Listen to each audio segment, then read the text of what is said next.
Bueno, pues si les parece empecemos con esta otra presentación. Esta diapositiva ya algunos de vosotros ya la visteis el otro día. Lo que hace es ilustrar las causas de muerte fetal evitable. Muerte fetal evitable se considera aquella que con un manejo óptimo se hubiera podido evitar, con un buen cumplimiento de las recomendaciones. Y ya llama la atención que hasta un 10% de los casos de muerte fetal evitable fueron por no detectar un feto que era pequeño, lo cual pues ya da una dimensión del problema. Si fuéramos capaces de detectar todos los fetos pequeños, pues tendríamos un 10% menos de muertes fetales, y este punto ya es muy importante. Pero además nos podemos preguntar si sirve de algo detectarlos o no. En este sentido, este estudio es muy paradigmático, y por eso lo he puesto aquí. Porque es un estudio en el cual una gran población, una cohorte poblacional, compara los fetos pequeños no diagnosticados de los fetos pequeños diagnosticados. Y fíjense lo que encuentran, que aquellos no diagnosticados, que es esta línea de aquí, tienen riesgos de complicación severa siempre mucho mayores que los diagnosticados, los cuales nos lleva a concluir que es muy importante diagnosticar aquellos fetos que son pequeños. Esa es una cohorte que está hecha en Suecia. En Suecia no hacen ecografía de tercer trimestre. Y es entonces lógico pensar, bueno, claro, ellos es normal que tengan más complicaciones porque no hacen ecografía de tercer trimestre. Por eso es tan importante poderlos detectar antes. Pero cuando miramos en nuestra población, ¿qué pasa? En nuestra población hacemos una ecografía como vosotros, una ecografía a las 20 semanas anatómica y una tercer trimestre sobre las 34 semanas. Vemos algo parecido. Vemos que de un total de 594 fetos pequeños no diagnosticados, cuando los comparamos con los fetos controles, fíjense que las tasas de complicaciones son siempre mucho mayores. 0,7, 2,4 para APGAR patológico, necesidad de ingreso a la unidad de cuidados intensivos, ¿de acuerdo? Siempre son tasas de complicaciones mayores, lo cual nos lleva a concluir que es importante poder detectar aquellos fetos que son pequeños. Un paso previo a la detección es la predicción, y este es el objetivo de la charla que me han pedido, que es si podemos predecir al feto que es pequeño. Y ya les voy a adelantar cuál va a ser la respuesta final. La respuesta final va a ser que no podemos predecir al feto que es pequeño si no va asociado con preeclampsia. Y ahora que ya saben el resultado final de esta presentación, pues si quieren relajarse, en las próximas diapositivas el mensaje principal ya se lo he dado. Primero de todo están los antecedentes patológicos, el riesgo epidemiológico. Lo mismo que dijimos con la preeclampsia. Hay una serie de factores epidemiológicos que nos pueden hacer sospechar que una madre hará un feto que va a ser pequeño. El más importante, la historia previa de feto pequeño, preeclampsia o muerte fetal. Y fíjense, sobre todo este factor de riesgo es importante cuando fue un debut por debajo de las 34 semanas. Lo cual ilustra de nuevo lo que les comentaba antes. Son entidades diferentes. La insuficiencia placentaria que debuta antes de las 34 semanas tiene, por algún mecanismo fisiopatológico que no conocemos, un mucho mayor riesgo de recurrencia. Lo mismo pasa con la muerte fetal. Si la muerte fetal fue antes de las 34 semanas y asociada a CIR, el riesgo de recurrencia del CIR, del retraso de crecimiento intrauterino, es mucho mayor.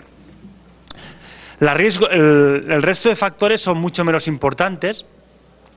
Quizá remarcar el de la obesidad. La obesidad siempre se había considerado tradicionalmente un factor protector, ¿de acuerdo? Pero se ha visto que las pacientes que son obesas tienen más riesgos de tener fetos pequeños con complicación. ¿Y por qué pasa? Es el concepto de las curvas individualizadas. Una mujer que pesa 100 kilos, no le podemos pedir el mismo estándar de crecimiento fetal que una mujer que pesa 50 kilos. O dicho de otra manera, a las 30 semanas un feto de 1,500 en una mujer de 50 kilos es un feto grande o normal, pero 1,500 en una mujer de 100 kilos es un feto pequeño. Y estos fetos tienen más riesgo de complicación. Y hoy se acepta que la obesidad es un factor de riesgo de feto pequeño, de tener un retraso de crecimiento con complicación. ¿Cuál es el problema de estos riesgos? El problema es que tienen una tasa de detección muy baja, de un 30%. O dicho de otra manera, el 70% de los fetos pequeños no tenían ninguno de esos antecedentes. Lo cual da una idea de que el riesgo epidemiológico es muy limitado para predecir el feto que va a ser pequeño. Otro dato que tenemos en primer trimestre que podríamos usar para la predicción es la longitud craneocaudal, son las medidas biométricas a estas semanas. Y es evidente, cuando cogemos una cohorte como esta de gestaciones bien datadas, en las cuales estamos seguros del momento de la concepción, es evidente que cuanto más diferencia hay en días entre la edad esperada y la edad observada, más alto es el riesgo de tener un feto pequeño. Fíjense, por ejemplo, cuando es de 6 días, hasta un 40% de estos fetos acaban siendo pequeños. ¿Cuál es el problema de estas series? Claro, es que son series que son irreales, porque nosotros no tenemos una cohorte de mujeres en las cuales sepamos seguro que se embarazaron ese día. Con lo cual entra en conflicto el uso de la longitud craneocaudal para datar la gestación y a la vez para valorar el crecimiento. Y esto hace que la aplicabilidad de estos hallazgos de que CRLs pequeños acompañan de fetos luego pequeños y de recién nacidos pequeños sea una rentabilidad también relativamente baja.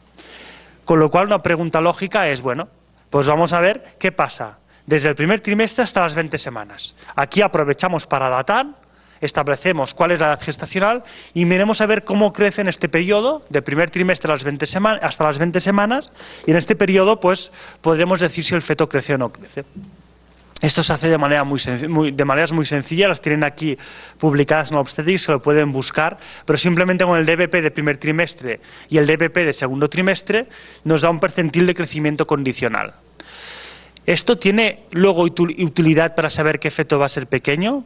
Pues tiene una utilidad limitada. Fíjense, esta es una gran cohorte, ¿de acuerdo?, de más de 9.000 casos en Dinamarca, que tienen tasas de mortalidad fetal que son desesperadamente bajas, desesperadamente para los que nos dedicamos a hacer estudios de este tipo, porque tienen muy pocos casos de mortalidad fetal. Cada puntito de esto es un caso de mortalidad fetal. Fíjense que más o menos la mitad de estos, eran fetos que eran pequeños, ¿de acuerdo? Lo cual viene a ilustrar la importancia del retraso de crecimiento, la gran contribución que tiene en la muerte perinatal. Pero fíjense que estos puntos rojos son fetos que ya en segundo trimestre eran pequeños. Fíjense que solo unos pocos de ellos, solo los más severos, los que se murieron antes de estas semanas, de las 30 semanas, tenían un patrón de crecimiento anómalo entre el primero y el segundo trimestre. De lo cual podemos concluir que si bien es cierto que nos selecciona un grupo de alto riesgo, de CIR muy precoz y muy severo, que lleva a la muerte fetal antes de las 29-30 semanas, como medida general, como ven, no es útil. La mayoría de casos de muerte fetal asociados a CIR no eran pequeños entre el primer y el segundo trimestre, con lo cual esta estrategia tampoco nos funciona. Otro tema del cual hablé antes de ayer es el volumen placentario. También es tentador decir, bueno, voy a medir el volumen placentario y esto se me va a asociar mejor luego al feto que va a ser pequeño y al neonato que me va a ser pequeño.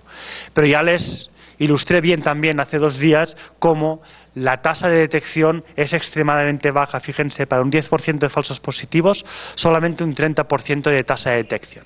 De nuevo, esta otra estrategia tampoco nos ha funcionado. Vamos a las auterinas.